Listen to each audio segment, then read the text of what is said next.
Good morning mga baby loves. Good morning. Nakaluto na ba ang lahat? Ako ngayon, ito lang muna. Simpleng ulam sa araw ng Huwebes.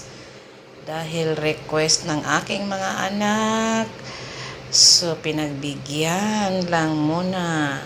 Sausage kay atin niya Sophie.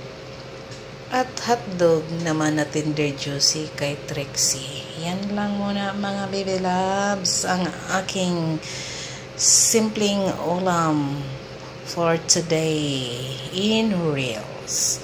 Babush! Have a nice weekend everyone! Bye!